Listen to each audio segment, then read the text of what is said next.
ఒక ఊరిలో నలుగురు స్నేహితులున్నారు. వారు విజ్ఞానంతో పాటు తమ పోషణ కోసం ఇతరుల కళలను నేర్చుకోవడానికి బయలుదేరారు. వారు ఒక గొప్ప యోగికి సేవలు చేసి ఆయన అనుగ్రహంతో కొన్ని మానసిక శక్తులను, విద్యలను నేర్చుకున్నారు.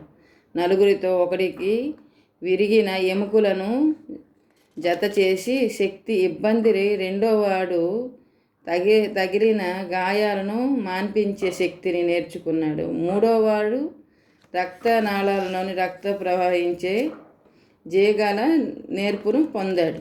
నాలుగవ వాడు ప్రాణం పోసే విద్యను సాధించాడు. ఈ నలుగురు 4 దివ్య శక్తులను గలిగినారు.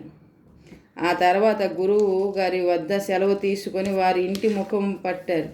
వారు చేరడానికి అడవి గుండా పోవలసి వచ్చింది. క్రూర మృగాలకు ఆలవలమైన అడవిలో నలుగురు కలిసి ఒకే చచ్చిన సింహాన్ని చూశారు.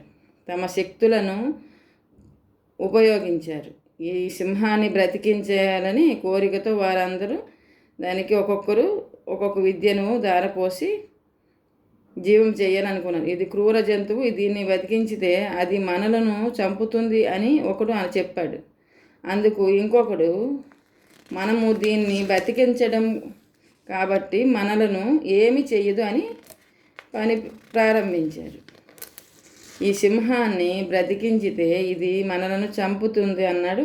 చచ్చిన సింహం ఎముకలను జోడించి పక్కన ఉన్న చెట్టు ఎక్కి కూర్చున్నాడు. రెండోవాడు గాయాలను మానేలా చేశాడు. మూడోవాడు అభ్యర్థన విద్యను, రక్త ప్రసరణను కలుగజేశాడు.